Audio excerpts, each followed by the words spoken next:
oli mukyala mufumbo okyali baby eh? How many years? I'm 26, making 26 this year. Gwe tolimbako ku myaka oba olimbye already? When is your birthday? 23rd December. Shortly before Christmas. Yeah. Okay. So kizibu kyo kitandika ddi? What is your problem? Kugendamu nnyo, kulwawo kugendamu? Actually both. Yeah. How? Osobola okugendamu nnyo ate n'olwawo ogendamu? How? Well, like when atandikira, by then nali sibera with my mom. Yali abeera Kibuga nga ffe tubeera Masindi. Yeah, she was married there. So me when it started, I thought it's normal. Kuba bali babingambako abantu babigendamu. But ichange first time kyamala like 3 weeks. Ngoli mu how old were you then? I was still young. Like 13? Like Form 2. Form 2 tubeera mu myaka nga 14. Yeah. So namalam like 3 weeks. Sasooka kifaako nnyo kuba like I used to ask people nga bangamba osobola okucountinga ku bathroom nga countinga nga ngamba oba maybe because ndi mu kubala nnyo ku bathroom mb'obala amatafaali that those are the days you spend there. But woba oyagala bbiri n'obala amatafaali abiri? Kati nze nabalanga nga ndaba tekiggwawo nga nze ngambala nga ndaba era tekivaawo nga nze ngamba ne ngamba oba because I'm over counting nenkirekerawo ne nekyeyongera.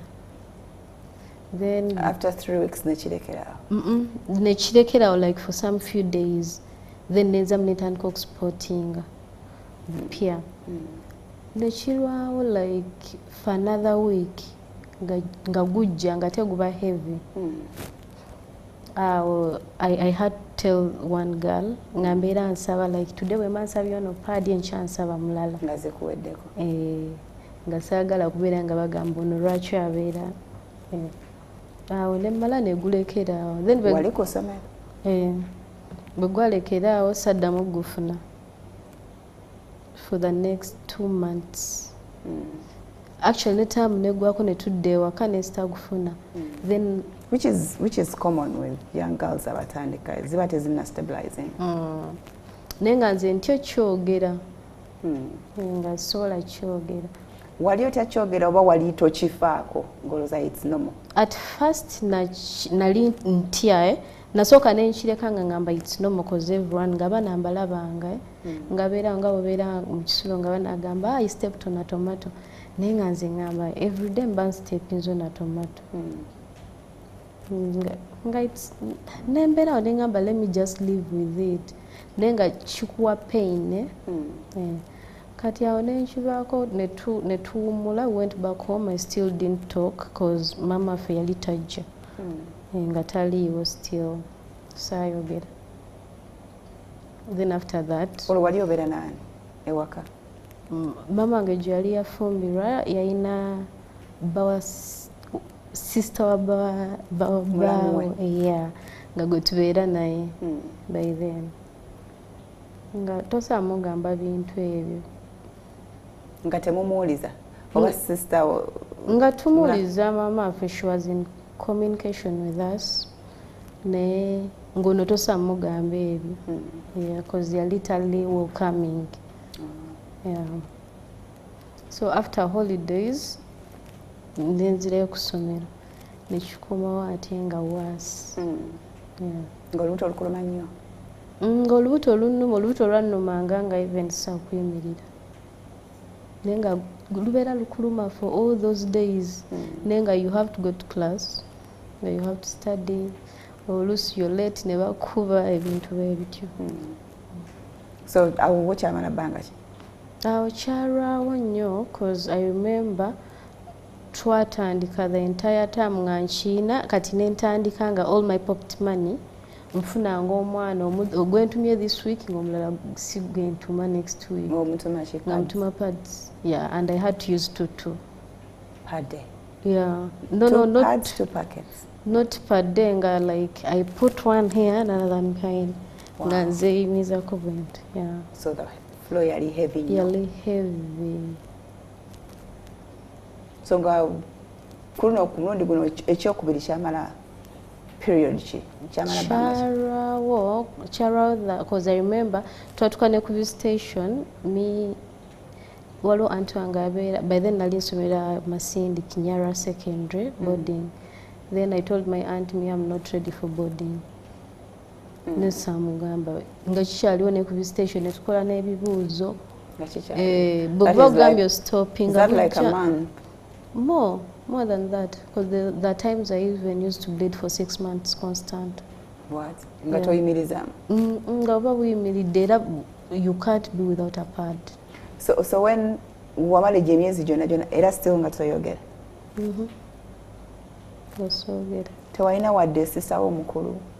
I had my... Wadde mukwano gwoyinza okuconfidinga mu? Wadde school nurse? Oba a teacher gw'owesiga n'ogamba this is what I'm going through? I didn't tell anyone. You were young. But I used to beg for pads that I remember. Because I remember that times, nakozesako even with a cloth. Waliwo omwana yali, I think naturally, because she told me for when nga talina pads akwata akagoye n'ateekamu mbu akaveera. Akaveera munda? Then nazinga akagoye n'akaveera. So nakozesa kati bwe yaŋŋamba, actually namusanga. Nimugamba okola kinagamba no for us to use these. Kati nange nenkipikinga nentandika okukozesa ekyo. Nga njuza towels, nga njuza amasuuka. Mwangu okuyitamu. Anti ng'oteekamu akaveera. Anti akaveera ate kacyanguyiza ddala okuyitamu. Anti ekikulu kaba kakwokya. Ko teguyitamu okateekamu nga kawanvu kati nga aka black. Nozinga no. Nye tegusookinga. Gubeera obine ngobeera wet. Obeera naawe weewulira. Ne bw'otambula bulungi gufuma. You have to change in less than an hour. Just like that. So wamugamba nti toyagala kudda mu kisulo. Teyakubuuza ensonga because you had been there for 2 terms. No, then after that my mom also got problems in her marriage. N'akomawo. So by then my big sister yali ansasulira. She's called Fatina. So yakomawo, mama n'agamba it's okay tubeere ffenna being that she's going to be around. Takyabeera Kiboga. Notandika obeera ffenna n'afunira essomero okumpi. That was Jordan Pride. Kati awo nga mbeera awo tuuka lwe namugamba. Awo wonna ng'okyalimu? That is when it happened for 6 consecutive for 6 months. Yasooka n'atandika okugusanganga nga maybe asanga biclots bigudde biki. N'agamba like mba ntambula nsanga omusaayi bathroom ebeera omusaayi, what's the problem? Kati twalinawo omukozi nga mbeera ngamba maybe anti mami Shami mubuuze. Bwe ntyo nga mbeera neesiba kuwola. Ng'owulira kikuswaza? Yes, because abaana bwe bakirabanga like mu ssomero, because I even wanted to kill myself sometime at school. Kuba nga abaana abeera awo ne babisanga ne bagamba naye ono like you have aborted. So gwabanga mu clothes nene? Nga ne bwekyo kijja okiwulira. Kati nga bamanyi nti byabudde mu ggwe? No, nga babisanga nga bagamba ono omwana ono simanyi abeera jjemu oba what, like they have to find out. Naye nga nze in most cases I shower before them. Nga mmanyi akadde kavuga ku ssaawa 10 kati nze nzuukuka ku 9 nga I get ready. So by the time they're up me I woke up earlier. Things like that. Nga mami simugamba. Tuusa natuuka ne mugamba nga awo kamunguluze kangi nga sikyayagala na kusoma. Then I told her. She was like, how come you've not told me all this? Actually namugamba tulina mu form 4. Awo ngo bleeding the bangashi? Awo gwagenda ne gukomawo awo ne gumala like bunavaamu those 6 months, then ne mala like 1 full year. Nga togenze? Form 3 nga teguzze. Nga nze ne ngamba oba nabivaako being that buli gwajja mungi, so ne mbivaako. Okay, so bwe gwakomawo?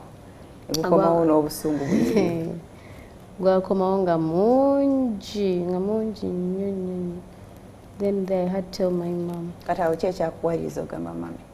Awo ng'atandise ogusanga ng'ate sobola jjukira wano tubeera naye takuwa pocket money mbu ngali yakuwanga emitwalo nga5 6 you're going to school ate even your sisters ne bakuwa so kati awo tolina sente. The only money you're surviving on maybe the 500, the 1,000 she's giving you for bread. Transport.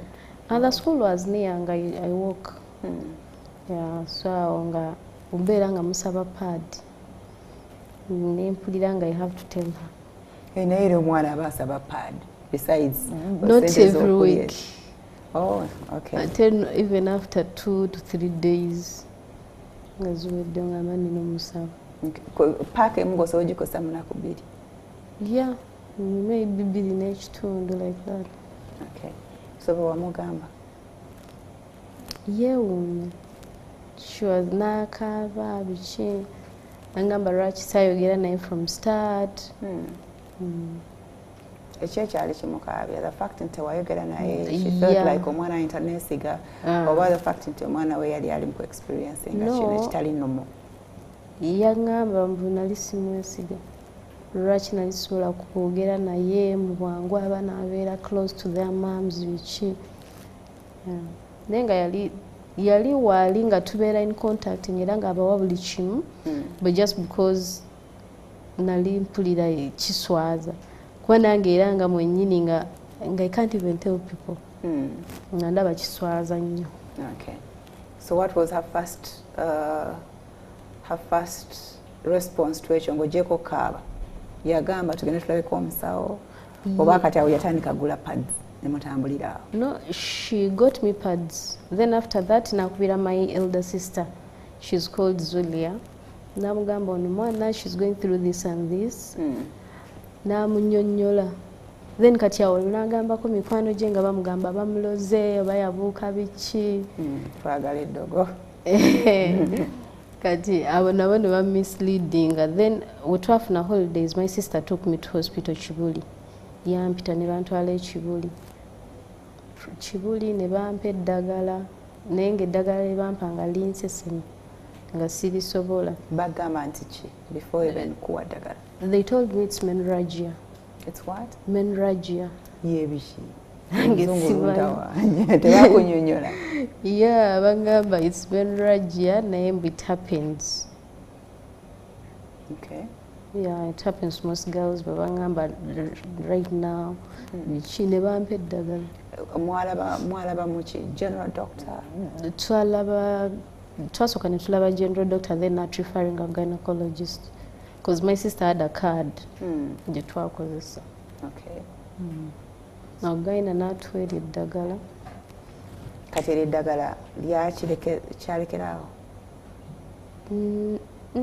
Kuba the first few days when nalimira nga every time bwe ndimira nga mba ntabuukirirwa. Okola ki? Nga I feel like throwing up nga sobola kigumira. So nga nerinnema. N'olivaako? Maama. Olwo olivaako after how many days? Nalimira for 1 day. Yes, tukyali ku mboozi ya Shamilah Ayebale, mwana muwala battlinga n'ekizibu kya hormonal imbalance from when she was a little girl starting her menstrual periods. So secondary school wagimalako mu ebyo? Longest gye wali omaze nga tekize is 1 year? Yeah, 1 year. Then longest gye wali omaze nga it's constant flow is 6 months? 6 months, yeah. Okay. Mu class tewafunanga experiences eza biniki ni kuyitamu? Almost every day. Byampitangamu. Those days wayambalanga akaveera? Wakati wano omala otegeeza mami nga tekyambala kale? Nagamba mami nga I have a bag nene nga I go with a full pack of pads every day. Nga still biyitamu kuba flow gye nalina yalinga y'amaanyi. Yeah, nga nteekayo 2 still like nga nzire nga nkyusa 2 nga ne regular after lunch nkyusa 2. Like the naye nga biyitamu. I used to be with my sweater all the time. A long sweater actually, not for the school. Nga nagisaba. I had it. Naye nga bayizi banno bakulaba nga bakwesonyiwa nabo? Nga tebakiraba because I used to hide it. nali nkikweka nnyo. I had one girl nga bamuyita Salmat. I think she's the only person I told. Ate wewunya, she was not my closest friend. Naye nga ye gwe nagamba. Kuba naye namulabako nga bimusemu like 3 to 4 times. Nendoza maybe we have the same problem, but tichali. Okay, yali just gone accident. Okay, so how did you then manage after that? Ngempeko ozivuddeko. Temwagenda kukulaba musawo mulala. After that, they started washing me nga banjoza mu lubuto. Abawa b'Kibuli still? Kibuli banjolezayo once, then e Masindi. Being that nali nsomera Masindi nga banjolezayo mu lubuto. Anti tabwa kitegeeza wagenda n'olaba omusawo? Na recommending that? Natugamba mpozi nga banjozeza mu lubuto. Yali gynecologist? Yeah. Mu lubuto bw'ozamba bati? Nga bajjamu omusaayi? Uterus, yeah. Nga bakuwanika amagulu. So every month you would go through that? Yeah. Sometimes they used even to do it weekly. Weekly? Yeah. Nga bleeding constantly? Ngogenda nga baguflashing out or nga baguflashing out. Are you sure your uterus is safe? Yeah, it's safe. Because I can imagine being flashed every week. Yeah. Kati nga gulekerawo? The first time gwalekerawo for like 3 months. Then obuddako nga gulekerawo like 4 weeks. Like that. Neze nga sifaayo just nga njagala kubanga sigulako. Kakuba gwali gukumalako emirembe? Because I remember even I wanted to commit suicide like 2 times. What happened? Lwaki tewagikola? Mwana tu. Oyagala okkaabya mami. So what happened? The first suicide, I bought eddagala. Nenditabula, nengenda. Eddagala ki? Nagula poison for rats. Wagenda mu kaduuka ku kyalo? Nabagala tulina emmese zitumazeeko emirembe? Nembagamba bantumye poison. Ate my mom, she's known, baali bamumanyi. Abamu tebyantumye, eddagala yayita emmese. Ne balimpa. Bampa bubiri. Ne batugamba tetubiteeka abaana we bali biki. Gwe bwatuuka? Natuuka ne mbutabula mu mazzi. Naye nga buwunya.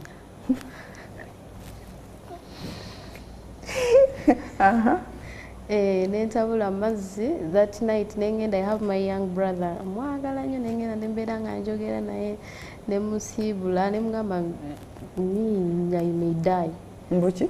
Nemugamba ngenda kufa. How old is he? He was still young. Right now yamaze senior 6 last year. Yali young, yali nga yali in primary. Nga 12, 9, 10 years. Yeah, yali nga I think so. Akubuuza why are you going to die? Why do you think you're going to die? Oba ye teyabifaako? Teyabifaako. Teyabifaako yadde. Yoseka busesi. Yeah. N'ogenda n'onywa?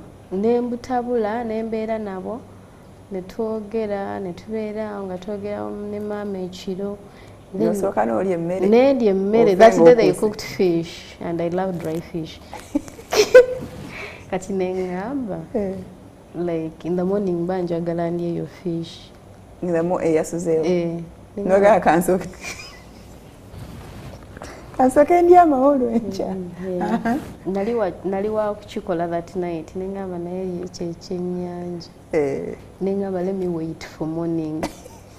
Bonna bala okulya? Mwali temugenda ku school? It was a Saturday. Okay. Nga tusomanga ku Saturdays naye nga tugenda late sawa nga 4. So awo nengamba let me first wait for the fish. Neninda ku makya ne tujjula ne bampa nendya nemmala. Olwo obutereseewa wabuyiye buli ogenda tabula obupya? Nedda saabuyiwa nabuteeka mu kacupa nensibawo. Then after nezigulawo nezija nenyongeramu. Nali ntabudde kamu. Tekakyali kakambwe. After breakfast nentabula nenyongeramu nentabula akalala. Kuba baali batugambyeko mbwe emmese bwebanga ekkuse tefa. So nengamba kansooke nkole ki ninde enjala ennumi. That day saagenda nakusomera ku Saturday. nabeera awo ne ngamba ngenda kwoza nembeera awo sanga mukaga nembujjayo nenteeka nga those days omusaayi guyiika nga ne bwoba otambula nga okiwulira kijja nenkola bwe nti amagulu nkigwa nga even I can carry that cloth nenjisuula. So it is not the pad that would fall naye cloth. Yes, ng'ogiwulira ng'eseerera neva ku pad neegwa byayo. Nkugambye nga the times bwe ziba zize nnyingi nga zijjudde kati gwoba otambula bwoti ng'olaba nga friction yeeyo ng'ogulaba omusenga gumpitamu muno. Yeah, that day nali sambadde even pad. Nga weekyaye. Nengamba kasita bigenda kuggwa. Kati nali ndi awo nga maze obutabula nenfulumamu emmanju. Kati we nafuluma maama Mutebi ng'ali mu miryango. That process kati nekigwa kati nesooka nnwana enzigyewo kino ekigudde. Olongoosewo bino naabe n'okunaaba. Nennongoosewo mangu netandika okulongoosaawo mangu nengenda kati nenkwata obutwa bwange. Nenagenda osumululawo nenteeka mu kikopo nga buunya nga nange mwennyini sabbusemberera. Nengamba nfaaki fiira kiddala nze nga mba nteekayo bwe nti nga neegugga nembireka.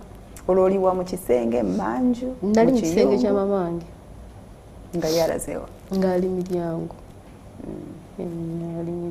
Yali ali miryango nga balina omukazi gwe bali mu kunyumya naye neiba waffe. Nembivaako. Nogenda n'obuyiwa? Nembiwa mu bathroom mutoyi. Nembeerawo n'ekikopo nenkisuulayo zino toilets ez'okusitamako. N'ekikopo nenkisuulayo nembeeraawo. Nengenda nemugamba njagala paadi. Nampa ssente. Actually by then ne brother wange yabatumanga nga bakimanyi nga bagamba mugende mugule paadi nga ne baba batuma ebintu abagamba officer balance bring pad nga it's normal kati ewaka. Kati wayitawo bbanga kyawo n'olowooza omulundi omulala okwetusaako obulabe? Awo at school actually kyava ku ssomero nga babeera batukuba nnyo. Twalina omusomesa nga ye buli omu amumanyi akuba nga even Masindi yonna bamumanyi nti Jordan ina this and this teacher akuba oli nga ne bwe mujja mwenna n'akusookayo one leg maaso ng'akuzza mabega nga kuba. So oyo omusajja yankubanga nnyo ate nga most cases I faint by the way. Because wabanga atolina musaayi kumala. Nga magulu oyinza obeera awo nga gali nambu ng'owulira gasanyaladde. Kati oyo omusajja yankubanga nnyo nempulira nga mbikooye nengamba ye nfa ki nsomera ki ate nalina amagezi. Ogwo bakulembera mu kibiina? Not that but nalinga munga like 10 yomo. Yanganga ndi mugezi naye nembivaako n'ebyokusoma ebitabo nembikyawa. Kati nga tokyagenda kusomera mama takubuuza? Nga ngenda kusomera oluusi nga ngenda twalina community awo waliwo ekiyumba bakiyita ki community hall nga oba ogenda kusomera ffe kyoyitako nga oluusi ngenda n'engoye endala nga ntuuka ku community nga nyambala nga mbeera omwo. Mwabeeranga mu n'ebintu nga kuzannya emizannyo mu community kuyimba usually bibeera by'abavubuka kwekolera mu bintu byabwe? Kweyo community tebyaliwo. Kati wabangawo ng'okola okya gaholde? Nga mbeerawo kuba walingawo like nga bonogamba wabeerangawo eggombolola nga waliwo n'ekikomite nga abantu bajja nnyo ng'eyo munda waliyo n'abasibe by the way. Kati nga gwobeerawo n'owulira omusibe akaaba munda nga gw'oliwawo wabweru ng'otudde ng'oluusi nnyumya nabo. Kati kwolwo yakusabula emigo n'ogamba wabula kanfe mbaviiri?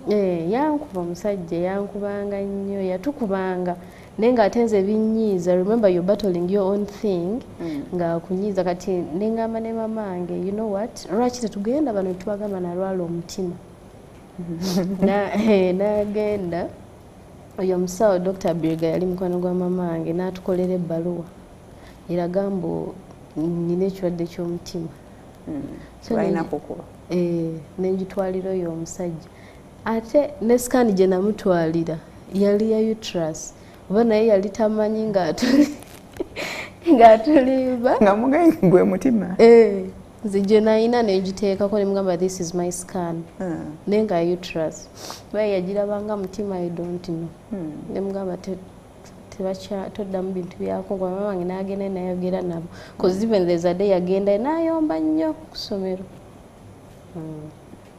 so nga naye lweyankuba that time yatukuba kubanga bino nga bwe munaabeera awo ng'alina ekintu kyayogedde yayogera oluzungu nga terutuuse kati omwana emabega n'amuddamu yakuba embogo kati omwana emabega n'amuddamu kati n'atugamba ani akoze eki ayogedde kaabaana ne basirika tewali eyogera fena ne tusirika kati ng'ate tumanyi nti Mr. Okera akuba n'atugamba fena tufulume n'atwebasa wansi ng'akukuba nga tokutenga buli lwokwatayo talubala kati nze yankubanga nga nkwatayo yankuba like 12 strokes nempulya nga mbikoye nevaawo nengenda nengula n'omugwa nenzayo nengula n'obutwa tebwali butwa n'obutwa waddamu buno wagula bwa kiyenje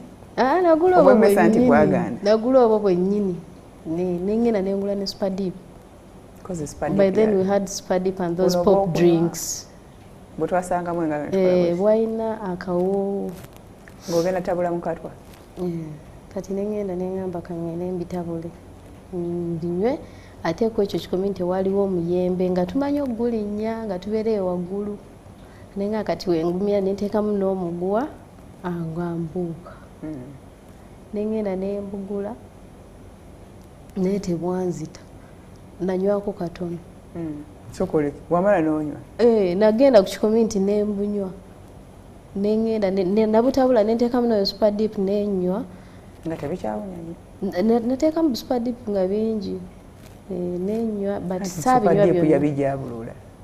saabinywa byonna so nengenda nengamba kati omugwa ne gunnema osiba nali simanyi kusiba miguwa kati nembeera wansi kati waliwo omukazi bamuyita Bog. Remember for us we used to stay near close to the school kati nga nekyo kikomiti kiri kumpi so omukazi yansangaawo nga neebase wansi nze nga sikyategeera nabiriko nga naye kyemmanyi kimu nga amalusu g'empanda nga gafuluma bufulumi kati at this point ne bayita mamange ne bantwala mu ddwaliro sadda mubitegeera ebyaliwo kitegeeza bwakuaffectinga nnyo I think ne bamuflashing out I don't know what happened okay baakubuuza oluvannyuma nti obutwa wabunywereddewa kiki what happened I think doctor yamugamba mbadde njagala nanywedde obutwa mbadde njagala kucommittinga suicide kati anafuka very close to me nga nekusomera mperekera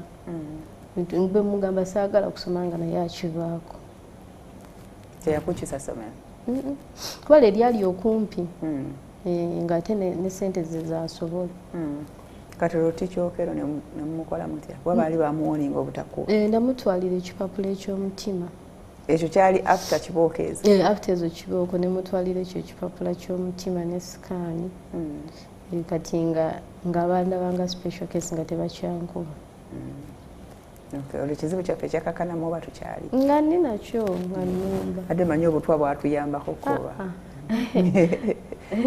kuba nzijukira bwe nali mu ddwaliro nga nkomyeyo ku butwa nasanga era nga omusayi gwiseemu nga mama nga ali mu kunkolera paadi endala nga naye yakimanyiira bwe mba ngenda kusomera ku makya ngamba naaba nga ye akola paadi ey'olugoye ng'agatta ezo paadi bbiri kuba bagezaako nenkozesa kotoni nga ngera tebikola nga ate yo eyitamu mangu kati olwo mu times of exams for examples eza UNEB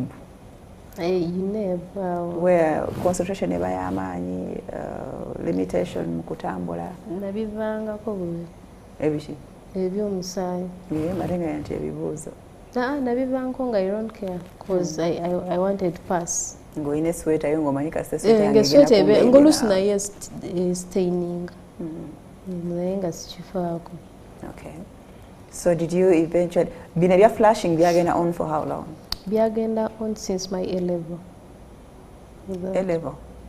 A level yonna nga bakuflashinga every week nga baflash mugambe nga ofuna relief nga baflash nga ofuna relief mugambe walina scan ya uterus wagitunuulira ne wegyetegereza oba bakunyonyola mbu kino tulaba kino baŋŋamba nga mbu nina cysts naye nga sibitegeera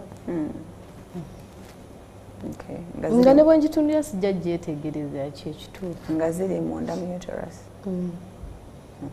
nga ne bwentunulira scan sibitegeera kuba by then twabisomangako naye ebintu bya scan nga bwobimanyi gwe oli kyakugamba alabye gwe tojja kukiraba tokiraba but at least they interpret for you bagamba tulabe kino ne bagamba danger zaazo bagamba ndi likely kufuna cancer diabetes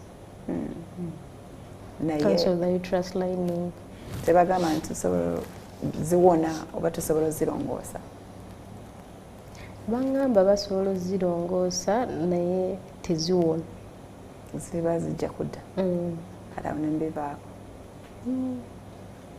ebyo birongoosa twabivaako because of money because mama wange yali talina ezo sente baali basabye sente nyingi baali batusabye sente nyingi kuba in Masindi hospital bagamba it's free but you pay simanyi medicine biki everything was 1 point something ngate remember yali business agireseewo ng'avuddewo omusajja ng'akomyewo waka nga it's my sister funding me nkasaba funeza fees ng'ate even I had other 2 young brothers so ne tubivaako ne tudda mu church ne musaba ngebikendeeramuko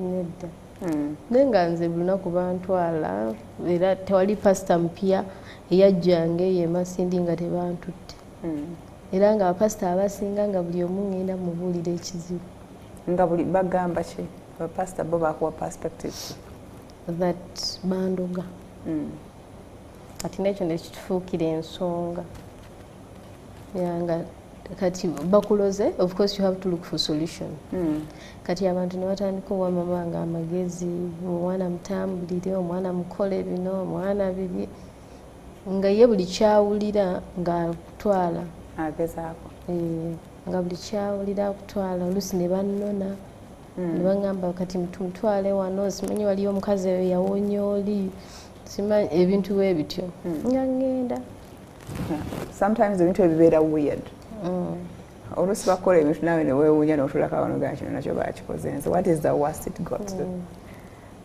bingi cause waliwo omukazi yankubirako n'ensaasi ku mutwe naŋŋamba mbu nno bandoga ne bateeka mbu my first period ku mukazi ataazaala mbu no ku malaalo g'omukazi eyafa ataazaala kati nze ne ŋŋamba who can do that tewali ku ssomero it happened when you were at school nengamba ani akugamba ekyo naye takubuulira at school nali sibifinga na muntu jjukira ipa mukyali bapya tosa kubeera oveeyo tandika egamba mbu no I've been in this school for these years I'm beefing this one no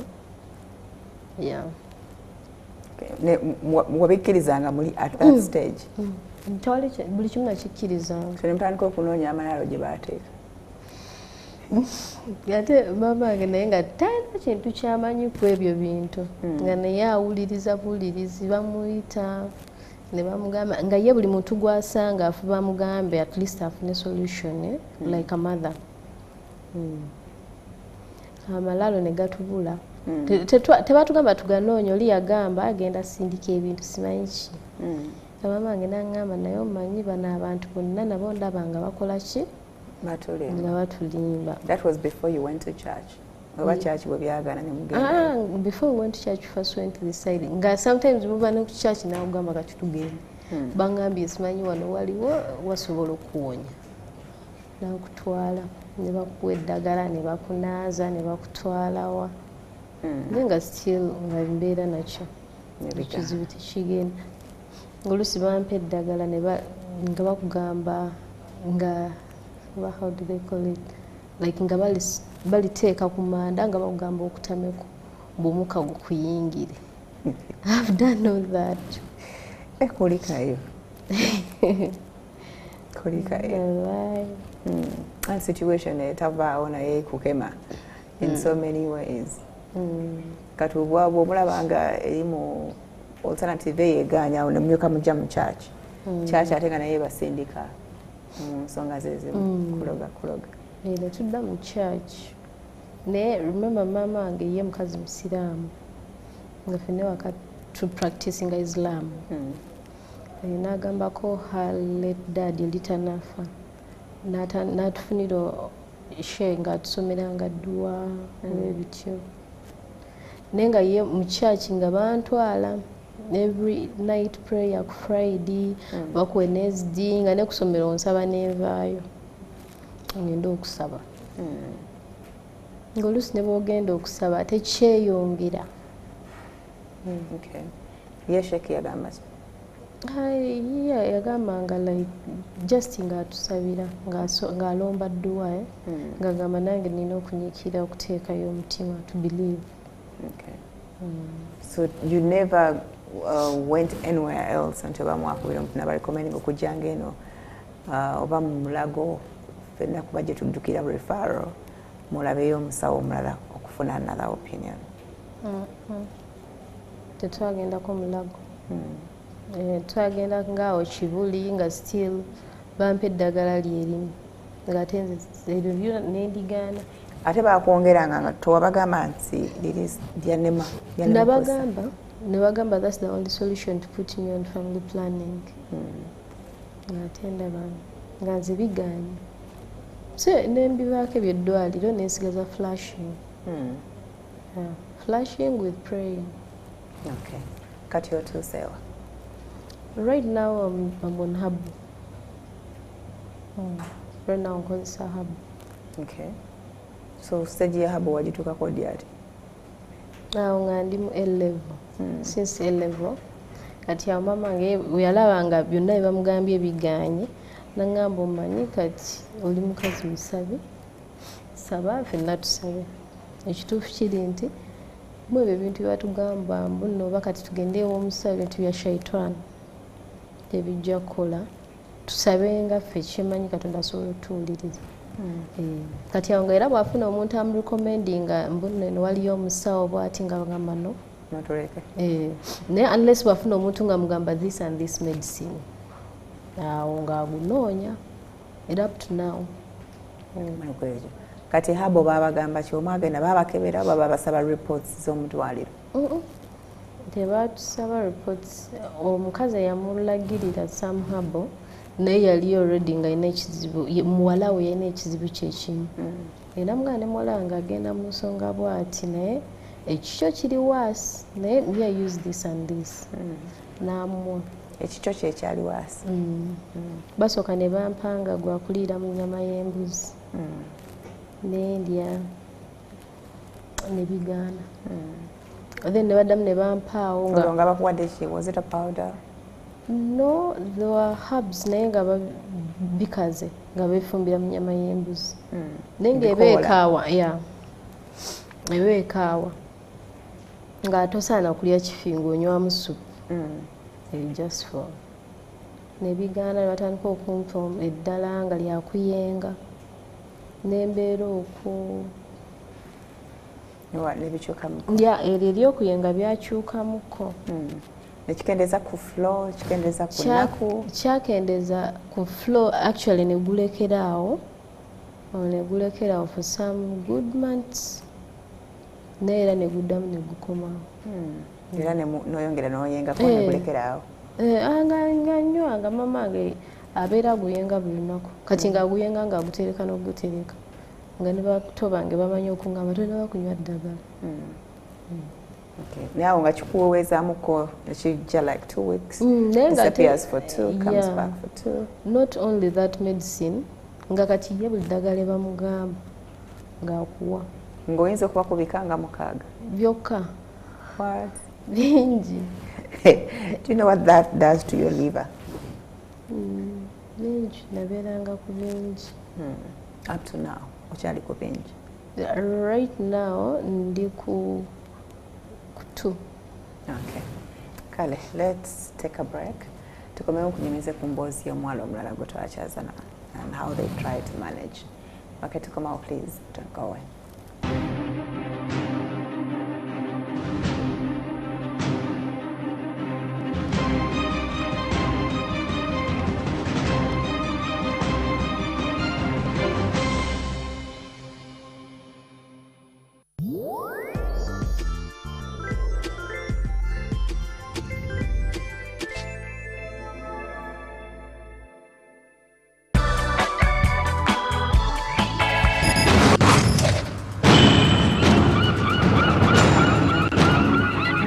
You're not going to be a professional football player. You'll never get out of here because you're only a fisherman. Come out of here. Uh-oh. The mother of number 10.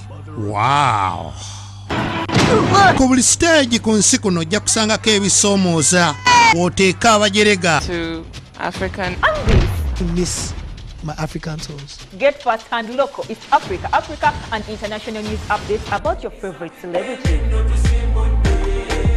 Monday Packer Friday. Nange Jose Naji, aka the most wanted, the international baby.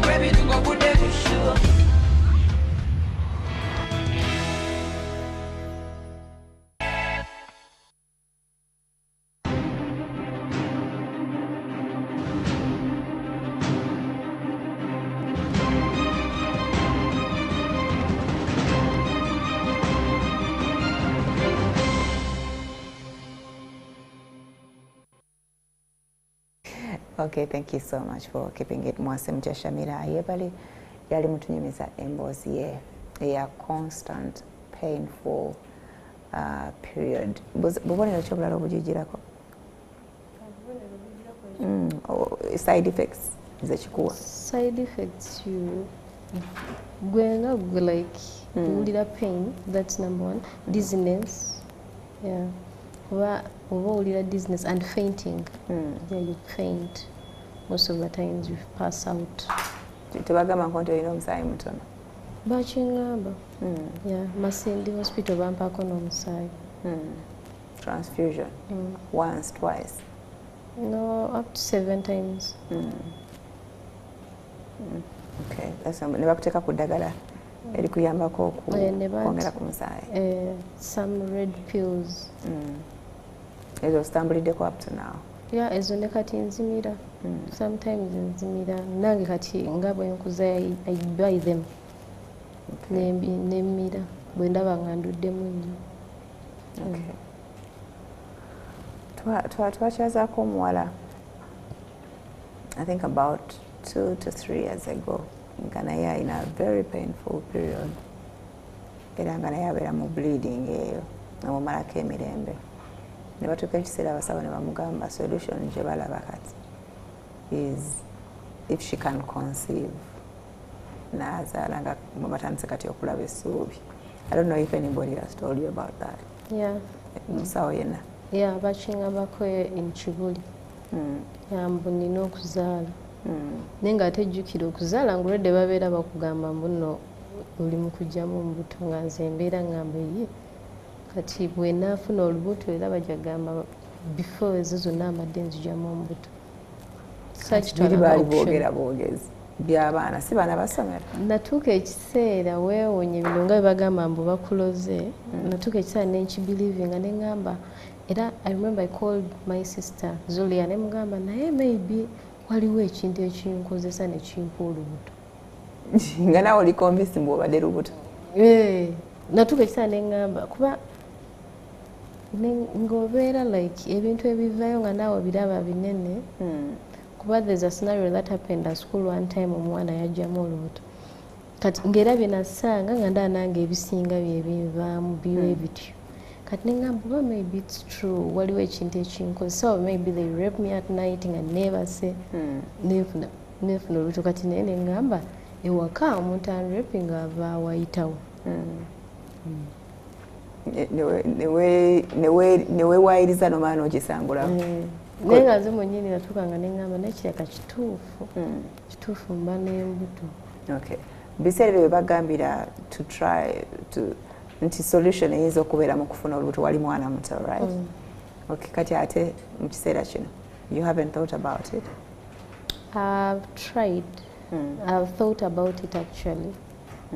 Yeah, after Form 6, after Form 6 I didn't continue my studies.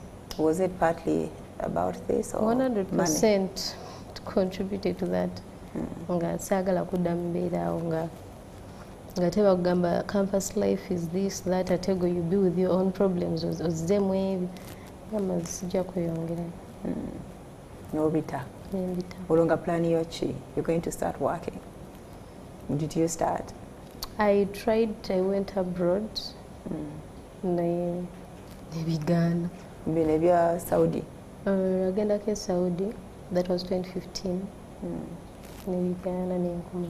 Era nsonga ze zimu oba bakama abo tebaali? Ensonga ze zimu omukazi yali friend because she had a school nga muyambako ku ssomero. Nga bano ogamba omuyambyeko okusomero nali mwana nga nsomyeko nga ino English nga tebo tebamanyi kyasooka nanjigiriza Oluwalabu nanteeka mu ssomero njiga Oluwalabu nenjiga kati nga communication yawo nyangu nenjiga kati nga mutone Oluzungu ndumanyi. Things went on smoothly naye still blood. Yali mukazi muzadde nga mukazi mulungi nnyo. Actually yantwalako ne mu ddwaliro. Wamutuuza n'omugamba? Namugamba. Nkyagala okukola, I'm very willing and I'm hard working, naye this is my problem. Yes. Twatuula. Actually yansanga nkaaba. Nambuuza what's the problem? Nangamba nkuyisa bubi okoowa cause sometimes twabanga ku ssomero nga ngamba even muyambeko n'ewaka naye nga akusasula differently. Nga kuweza okusomero eza daycare nga kwaneza awaka. Nga so in a month ofuna twice. Namugamba notompisa bubi naye I have a problem. Naveno nga kikendedde. Nga habs zikuyambyeko? Nga habs zenyambyeko nga ate bwe guba guze mba malamu like 3 weeks nga kugenda nga okiri okay. Nga ndaba those are few days. 3 weeks was few days. Okay. Nga ndaba kiri okay nga mbanyina okubala week nenteeka wali neninde endala bwengi. Naye kati wano kyagenda nekyeyongeramu nekiyita ku 3 weeks ze namanyiira kati. Olwo eddagala lyo nga tewalitwala tayogera? Tewalitwala? Nali nditwala ku kisawo ne balinzijako. Singa wafuna ebbaluwa ekulaga nti obulamu bwawe buliyimiriddeko nnyo n'olibalaga ku kisawo? Herbs, I don't think. Zaali kikaaki? Was it a powder? Kaali kadomola? Nalina n'eri akadomola by the way. Nalina ne powder nga baalisekula. Cause mama wange yalisekula yafuna ne bangamba nedda. Otwala njaga? I don't know boba balowooza ki. Gyali lingi it was visible wali olitadde? Nali ntese mu kaveera ka white bubiri. Nga bwona bukubyeko? Nga manyi ngenda kulwayo. Of course bw'oba omanyi you've signed a contract, it's going to be for 2 years. Nyambe kantwale bubiri. At least I'll be using like a spoon. Ne bagaana. Ate nga nange sobola gamba nsigale. Ngambe mbu nsigale nenyeda. Nalabira eyo. So bwamugamba naga tugere mutwale? Yeah. Nasooka ne mbatolinga nakyo like for 2 months. Nga walaba kuba I'm this person embeera nsanyuse naye agenda olaba nga ntandise obeera mudi. Nga mbeera nyiga mbeera nsirise kubanga ekyo kintu embeera nakyo nsirika. In most cases nebonyiza nkutunuulira nenkuviira. Kati nga mbeera nsirise nga sikyayagala nakola nga mbeera wakati olumu nansanga nga nkaaba nangamba nkubonyaabonya ki? Nangamba maybe family yange balina kye bagambye biki balina bye bakoze baba alina kyakoze. Namugamba no. But yeah, nangamba what's the problem? Talk to me. I'm like your mom. Kuba yayogeranga nnyo ne mama nga ate bulungi. Nemugamba I have this and this problem. Natwala to a very good hospital. It's called Asta. Mwali wa Saudi? Yeah. Nantwala. It's a women's hospital. Erimu ebyo bya fertility biki. Ne bankebera ne bamugamba ndi fertile. Oli fertile? Too fertile? Yeah. then ne bamugamba ekizibu kyenina nina PCOS. That's polycystic ovarian syndrome. Kati ne bampa eddagala. Naye nga lyo likola. Ng'olimira nga bwe mba ntandise like today nga ndimira nga mpisawo like 5 days nga ndimira nga sirimira today ntandika today after 5 days nga ndimira nga gustopinga after those 5 days bwe mba ndimize for 5 days nga maze 5 days nendimira nemira for 5 days ne gustopinga kati yawo like after 1 week or 2 ne guddamu ne gufuluma gonna kati yawo era for 5 other days awo nga tegujja till next month kati nga bwe mbeera nkozesa. Yeah, it's called Premort. So or get up for 10 days. As in you bleed 5, yeah. Stop 5, then 5. Yeah, nga good stopping then next month like that. Yeah. Kati noliberako for how long? Olwo kyekikubagula n'ogamba obadde bunnemeseza emirimu. Nalibeerako nnyo nga ndi naye. Then like 1.5 year. Then I think by then nga ndi kweri eddagala era nagenda nensomako nengenda ku internet nenga naye buno obukerenda kambusomeko nembusomako negenda olaba bukusobola okukulemesa ozaala bukuwa pressure diabetes bikikozi bali bampaddeko n'eri eddagala nengamba kambiveeko nembivaako kati negutandika oyiika awo namugambira I want to go back home. Omusawo tewamukubirako oba tewaddayoko ku next visit for example n'omuconsulting n'omugamba this is what I read on the internet. Awo yanzizaayo tetusobola kukyusa ddagala. Yanzizaayo omukazi nangamba naye nangamba muno ndiruddeko yangamba the only problem is oliruddeko nnyo for a long period but if not that people use it, even married women use it. Do they conceive when they use it eventually when they want to? Yeah, yangamba they do but in a long run. Yeah. Yangamba nedda. Nekati gwe kyeni mukwebuza if you bwoba wagumira flashing for all that time n'ogumira herbs nazo zobaako ate nga you really wanted the job why wouldn't you go on and swallow the medicine for until those 2 years n'ogamba kanzireyo kewaka zireko herbs zange era nalaba nga nsigazayo like few months kuba by the time me to decide it had been there like for 3 good months nga nze okugenda nabuvaako naye nga yakyabuleeta abuleeta nga mbutereka abuleeta nga mbutereka ng'alaba nzirika biki nga bwe nzirika ngenda mu ddwaliro nenziramu waggulu engulu nga musangawo ku kitanda nga waali so kati bwe gwaddamu n'akuta oba n'omusaba akute namugamba the truth is I don't think I can continue with this medicine. Nangamba it's okay but if you get better n'olira mbu oyagala okomawo you can okomawo wendi kati bw'okomawo e Uganda n'oddayo ku herbs zo ngezeyo ku herb nezikola zo nga tezikireeterako ddala nga kale zirina engeri gye zikicontrolling olaba era bagamba edda bakozesanga eri eddagala nasanga even my mama afunye n'eddala kati awo nenfuna eryo nembeera kweri kati awo ng'olina plans ezinaddayo oba kunongamba with the little money that I've collected nja kutandika something small ate nazo bazibba ani yazibba awo navaayo with some good money nengamba I want now to go to Europe. Europe. Kati Europe we wali ogenda kumirirayo ddagala ki oba wali oza herbs onaziisaawo eyo nga mmanyi like they have good hospitals. Okay.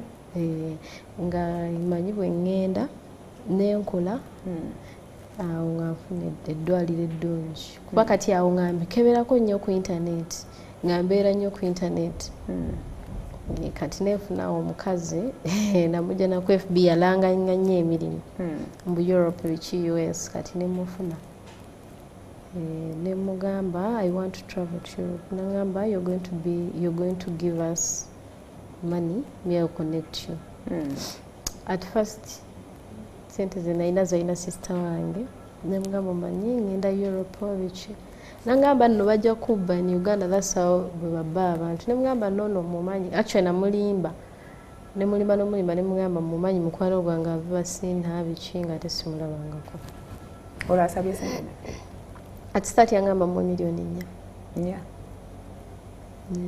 nemusindikira 2M ate n'omuntu we nazisindikira nga yali Uganda ngane namba register yali alagambwa ali eri so sente ninazisindikira omuntu ali Uganda kubanga naye yali Uganda simanyi but after nagendo kizuula nga abaana bangi natuka ekisanga mukubira nga takyakwata esimu gye wali mukubirako yali yawa nga nkubiro ye nga tuchattinga on WhatsApp with a number nga ya UK actually nga akulaga nti muzungu nga ndaga Muganda naye ali best in UK nenga kati ono gwempa sente bali bamwita Obed something era nga bwogera naye ku simu oyo Obed ngono Obed ye mwogera mugenda musindikira sente ngo kati oli bwe mumala okwogera nagamba kateeka zino sente wa processing this paper you've delayed your friends have paid things like that you give Obed money nga muwa olwagambye ogenda kukola ki ogendera ku ddiiro ki yampaako ne invitation it was company work ngenda kukola mu company ate bagenda kunsasula milioni 9 buli mwaka buli mwezi mama nga watusubya sente kati nengabe ezo milioni 9 mba nfunye I can do anything I want so Obedi n'omuweereza ebbiri ezasooka nemuweereza ebbiri after a few days nebaddamu ne bankubira oweereza ebbiri ng'oli akugamba ng'oba oyogera naye nga kugamba you delaying your friends are traveling akuwa n'ebifaananyi eby'abaana abali ku kisaawe olwo nga balina any paperwork gye bakuwadde oba olwo muli mu bigambo no yampanga some paperwork nampa invitation nenjiraba nendaba ne street kwengenda buli kimu kati nze nga bamanyi you can't get that invitation notakola ki notagenda oteekayo ebbiri endala ne baddamu ne basaba endala meka ne baddamu ne baŋŋamba mbuno mpeze milioni 8 my sister used to stay in Ngenda nengendayo nemugamba omanyi kati njagala sente zonna zimbi mpa sente kwangenda wali wazimutesa nemugamba paka nga nfunye ekyokukola gyogera nazo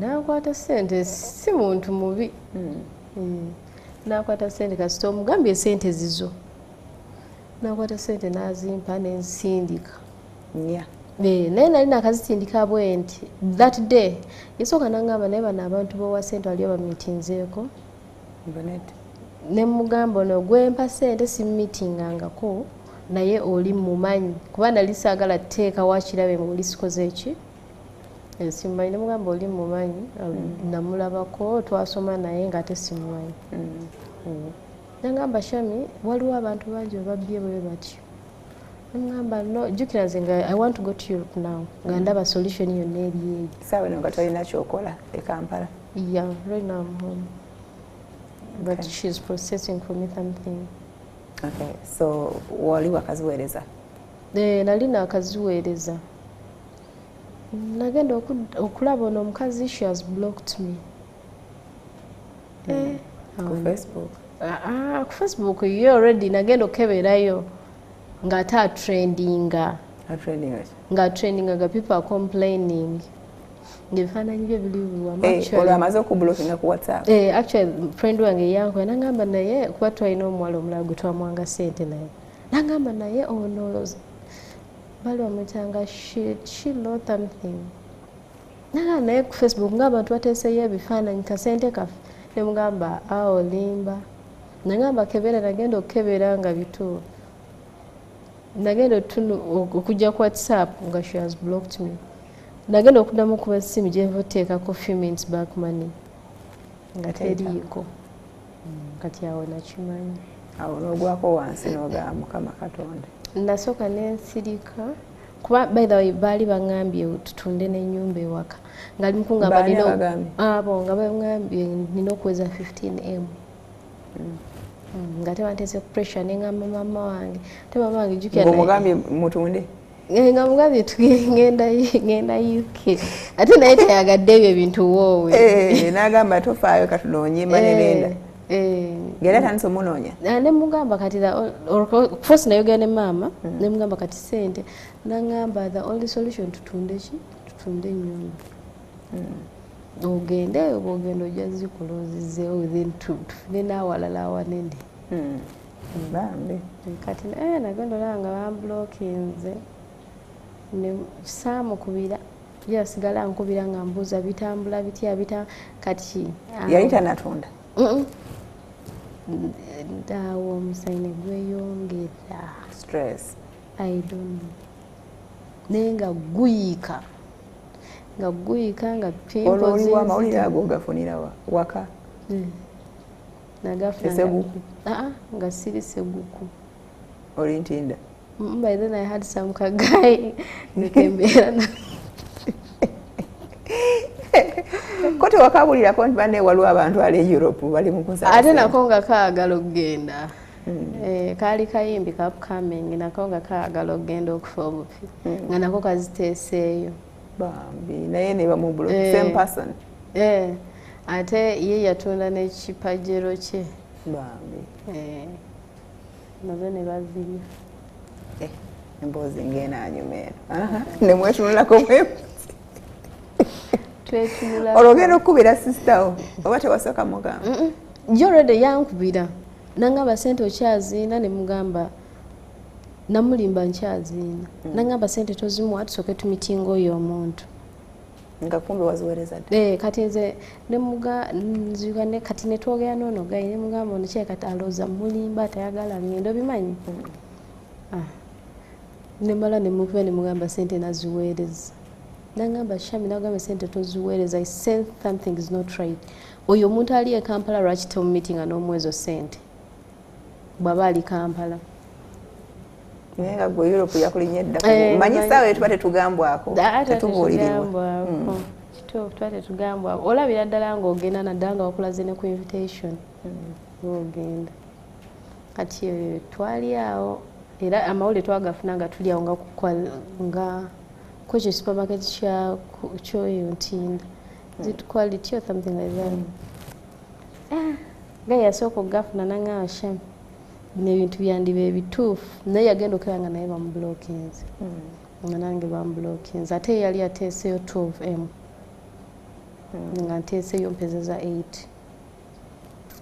bwatyo ebyo nebiggwa endowooza bwe byavaako n'okwawukana kwamu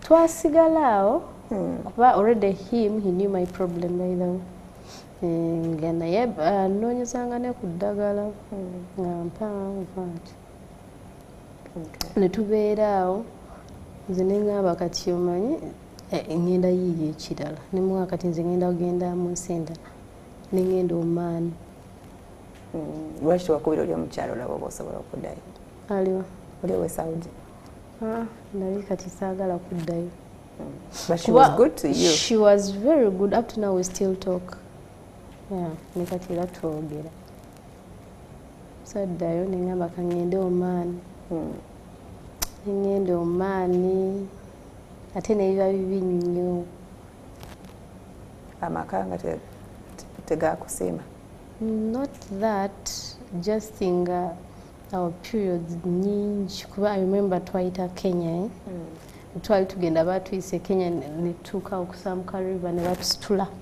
okubasitula okutusaza omugga okubasitula obateeka wano you pay someone nakusitula wano nakusaza so oyo guy yansitula staining yes the entire back jukira ate omugga muwanvu like from there to there so I stained him nayomba biki Nemugamba even me I didn't know. Olwani abatwala? Some guy baali bamuyita Peter. Yali abeereyo mu town. Naye nga mo tetuteeseemu kintu. It was free, medical free, everything free. Friend wange era gwe twali naye eri yamunconnectingako yali yamutwala. Nangamba if you have a passport, nina nezi visa within week I can get for you. Olwo baba kukusa. Bwe mwatuuka eri? Bwe twatuuka e Kenya ne tubeerawo like for 1 week. Kati bali ne basindika ticket. Twagenda Kenya nga twasindika ticket. Then they had to send for us tickets. Ne tugenda ku kisaawe ne batugaana. Ne bagamba mbuno tudde tuyite ku kisaawe kyaffe. Ndowooza nga nabo bakimanyi batukukusa. Kubanga tosaawa kulimba. Kwanza nzijukira nali very sharp nga bwentuuka mu baana seewa nnyo bano abalabika obubi. Kasibeewa. Bakuswaza? No. Kuba Guy yatugamba mbuno temwewa abantu. Ate remember no twali tuvuddeyo bana nga 14 nga tuli bangi. So nga nze sibya nga bano bavudde mu byalo. Nga bavuddeyo mu byalo omwana omulaba alina ekisaawo biki. Kati nga nze sibeewa. Ate gwe watambulako dda wali ogenzeko ne Europe. Ate nekyo nga kyenkozesa. Nga mbagamba nze sigenda nammwe. Eno nayise buyisi. Ng'ogenda wa? Nga bagenda Europe. Nga kati akulemedde mu kali. Naye nga nkimanyi ngenda omaani. Naye just kiri nga nkikozesa. Kwepankira ku banno. Nga ate nabo bandaba ndi very sharp. Nga nabo baagala that confidence. Nze by the way ne wali ku immigration nali mpiseewo. E Kenya? Najja omukazi ne twogera buli kimu. Kuba ye bo ku immigration yaabwe mu passport mwateekanga ssente. Nga twogera bingi era oli ajja n'asumula passport batasangamu ssente nga agikuddiza. Nga kugamba genda yimuyeko wali. So Guy yali byonna abitutraininze. Natuuka passport yange already nga ye Guy yateereddemu dda ssente. Nenjiwaayo nempitawo.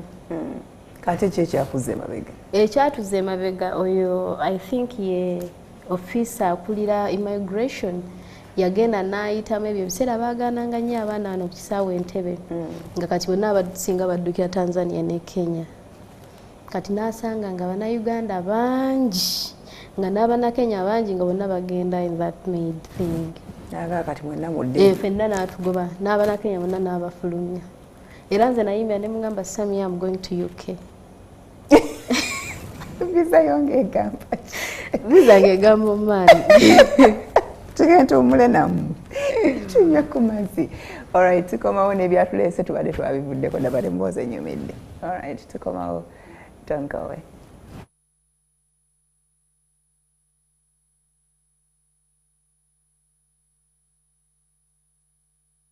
Tuka ku nkomerero y'emboozi ya mwana muwala Shamilah Ayebale. Shamilah, ekintu kyakenderamuko nga sunnaba kugenda eby'omaani byakomawo. Nagenda nentuuka omaani. Ng'oyite Kenya gwe baakuleka? Baatugaana ne batukomyawo nze omusajja ne mugamba you know what nze ngenda UK. Nangamba sooka ompe ebyo nembimulaga nga omaani. Nagamba yaseka n'akwata ku mukono. Nakutwala. N'afulumya. Yanfulumya ye mwennyini. N'afulumya n'antwalira ddala eri. Nangamba but who is taking people? You know this is illegal. Nangamba I didn't know it's legal because we got the visas. What I know, if you have a visa you're entitled to travel. Namugamba nangamba no, it's illegal right now. Kyovola n'Abakenya tukoze ki? Tubaga.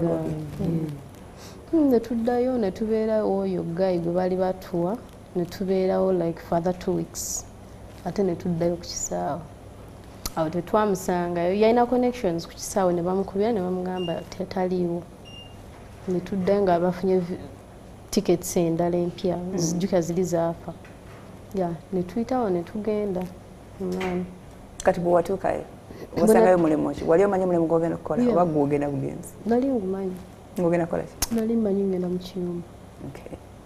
Nentereera nentuuka nenkola ate remember awo ng'already manyi treatment kati neŋŋamba ngenda olwana n'obuli obukerenda buli wadduuka eri ate ojjukire nalina already nga ebibalwa byange natambulanga nabyo neŋŋenda bwe natuuka olunaku lwe bantwala for check up biki okufuna ID because they have to first check your blood biki nze n'omusawo ne mugamba I want this medicine n'alimpa nyoliddako kati biri nga tokyabiyitira musomesa sijja kuzaala nga nze kati nakimanyiira like nga manyi of course bw'otandika ekintu nakitya nnyo mu kutandika naye kati wano natuuka ekiseera even up to now I'm used to it gyokyaliko naye eddagala lyo nalivaako nalita dio erya habo the pills nazita unless nga kiri emergency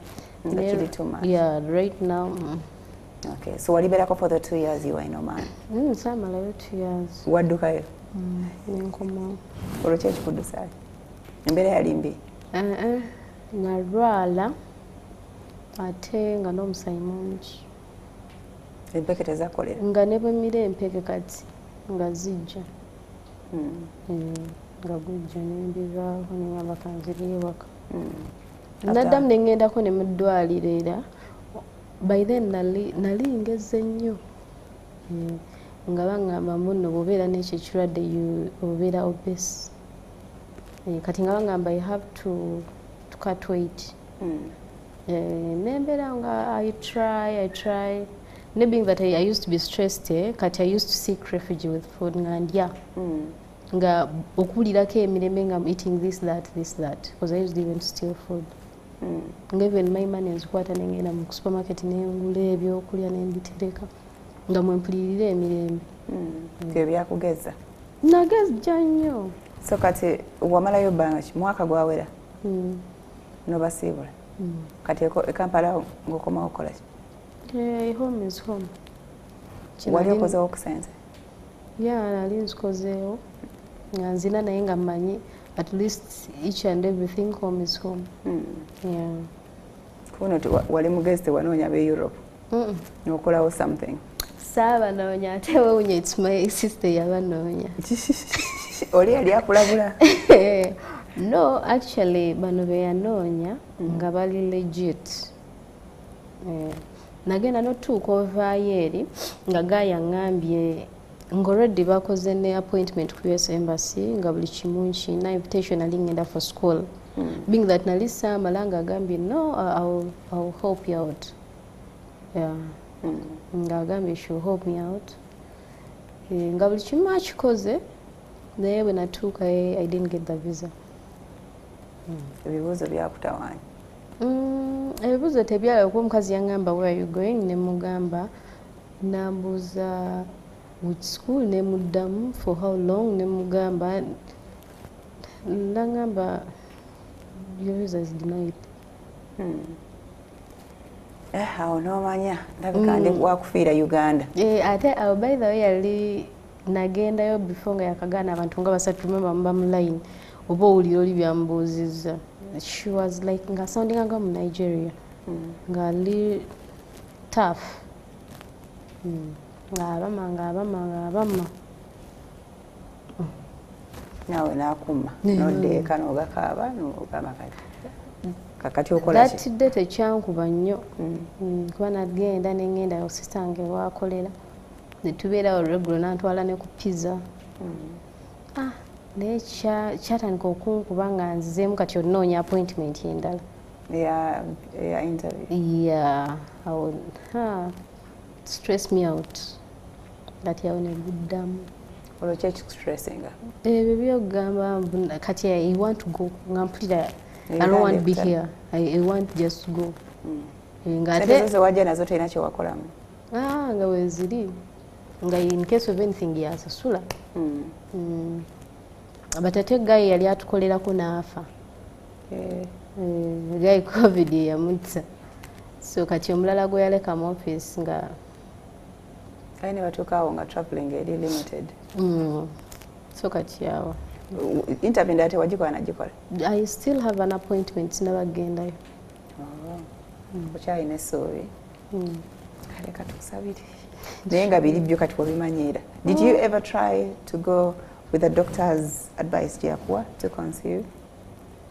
I tried, but then omusajja abadde ate oli upcoming what?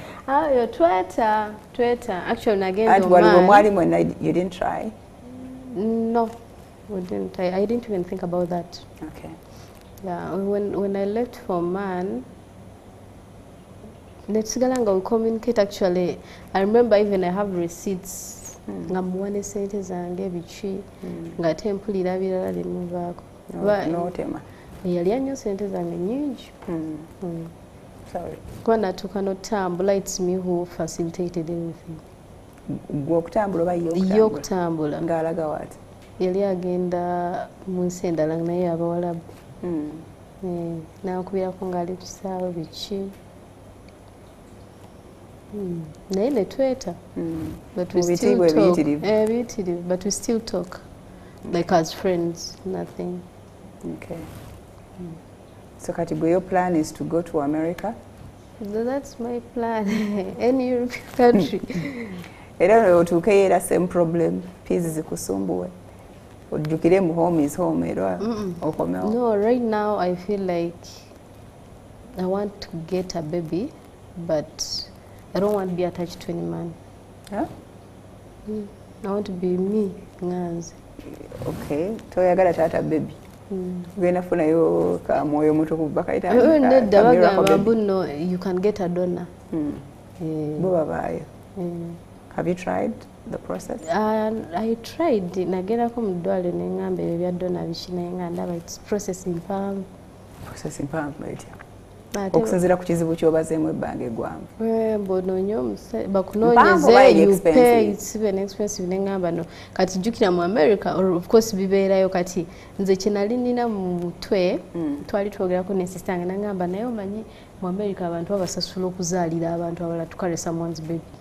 Kati ekyo ne kinnyingira ne ngamba bakikola. Ne ngamba at least I can be someone's surrogate. You are paid to be your own surrogate. Your own career. Ate yagala carrying it up for somebody else. Bakukebera uterus you're sure it's very fine and all. Bakukebera the uterus is okay. Okay. So why don't you want to be attached to anybody? If you have such a byakutama? Because seriously, maybe I'm not lucky. With any at man. 26 you've given up. Look at yourself. Yeah, I gave up. Yeah? At what age? 24? I gave up because there's this person I wanted so bad. We stayed together naye nera yalibwe actually no man nga tuli babiri nga we had planned a lot. Omani wafunyayo n'omuntu n'ofumbirwa n'ofumbirwa. I was free. Shamilah tomberere mwangu. Kitegeeza ye yakudduza mu kiyumba. Kuba omuntu yali agenze mu kiyumba you even stayed together. Yeah. Ekiyumba kyali free nga kikwebbeeza. Yeah, nga kimpa emirembe. Okay. Nakuyiwa n'otukyawa ffe abasajja. This guy kuba twavaayo komawo Uganda yasooka. Yasooka okudda? Actually twakiteesaako ne tugamba tuddeyo. Nga muze kufumbirigana? We just came. Nga mmanyi naye nga nze already nina kiri sistange kyali mu kunkolerako. Nimugamba tuddeyo nze nenzija after naye najja kati when he came maybe yayinako obunene bunzija I'm coming for you biki yeah. Kati we yatuuka natandika ebyo nga ndabanga like mikwano gye nga gipostinga some girls nga tebabapostinga nga bambadde engoye like zemanyi because we used even to go to shop in most cases nga tuzigula fembi. Nga ndaba bambadde t-shirts ze. Akugamba azigulira sister we kumbe. No. Nga like t-shirts ze twagulanga babiri ezizze ng'oluusi nange nali nzambaddemu nga nziranga abawala bazambadde. N'obujja ne bukuluma. Kati actually namugamba bugambi sikyabitegeera I think tukite. Ng'okita mangu. Already nze mba mmanyi like ne bwe naabeera naawe nze nina ekizibu kyange kibeera kinsumbuwa okitegeera. Kati onoobeera ebizibu byo bikumaleko all that time nga ye omusajja abeera kuba n'ekyo kyatusumbuwanga nnyo. Nga ogamba naye like periods bicho this week yongamba you in peace, next week, you know. Kati kugamba ekyakukyayisa abasajja is that bobera mu kwennyonnyola they run out of patience. Nga saagala kubeera nga nenyonnyola. That's why you thought about a donor. Nkoyobeera nga ngamba omuntu. But tokyegamba muli nti nabimala, there is somebody for you. Hopefully. Trust me. Also you're going to heal. Kyakuba bulungi ojja kuwona. Nga tebagamba there's no cure. There's no cure. I don't know if there isn't. Bwe bagamba mbu oba ng'ogenda oba onaazaala onaasobola okuconceive nga n'ozaala kijja kukuyambako. But I've talked to two bakazi babiri. They have this very problem. Nakola ka clip nenkateeka nagulawo YouTube channel nengamba tukyogereko nenkola ka clip nenkateekayo. Abantu bakalaba bangi, people even started asking for my number nga bajja mu inbox. Naye ng'abalala balina n'abaana nga still they go through the same thing. Ebazaala naye bakyagira. Waliwo eyangamba alina abaana bana but n'obufumbo yabuvaako. Nenga that thing. Okay. So kati nze nengamba oline bagamba nozaala it's the solution. Yet some people are still struggling with it. Tewafuna yakuwa success story. No. Bonna benfunye still balina same problem. Kati ojjukira omwana gwe nakugambyeko Salma gwe nalabako nga staininga. Kati recently twali twogera. Nenangamba naye I have a problem. Nemugamba what's the problem? Nangamba Shami, I don't know, but I'm facing this and this and this. Ngate ndaba kyekimu kyali mukungamba. Nemugamba otandika ddi okifuna. Nangamba ndudde nakyo though edda tekyali nga kyamaanyi nga right now. Nemugamba omanyize nalina ekizibu ekyo since high school. Ngate twasoma naye from senior 1 teyakyusa even form 5 n'akomawo that very school. Nange naddayo kozi lyali kumpi. Nali shocked okiwulira nga naye akiina. Ate ye kitana banagambako omuntu ewaabwe. Ye ableedinga nnyo bata bleeding? Ableedinga. Ate ne kimulwawo. Okay.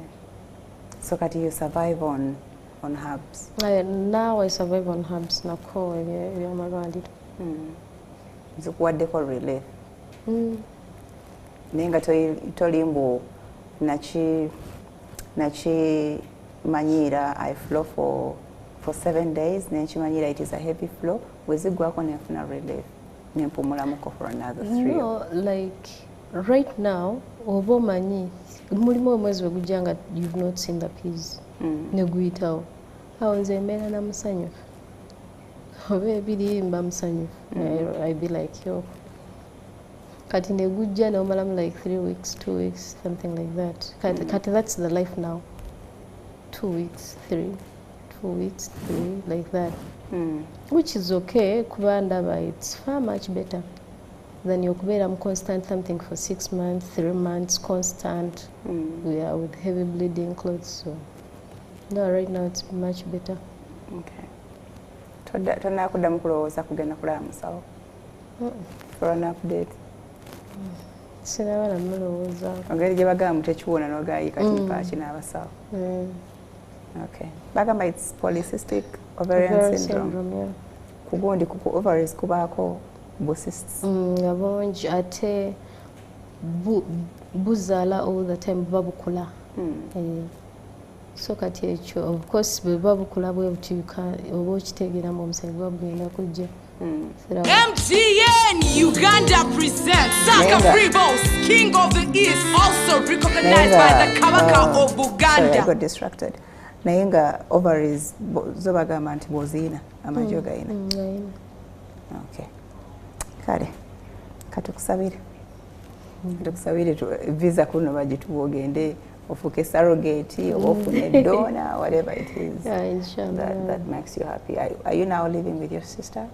Oba obeera weka? I'm living with my sister. Kale we wish you all the best. Thank you. Katukute. We wish we had a solution for you.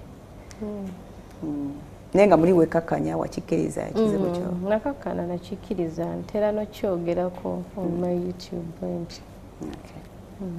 Kale mukwano, wish you all the best. May God bless you and see you through this and also give you the grace and strength to go through it. All right, that's it for today. May God bless you. We'll see you again Tuesday. Tomorrow, tujja kuba twogera health matters. Bye for now.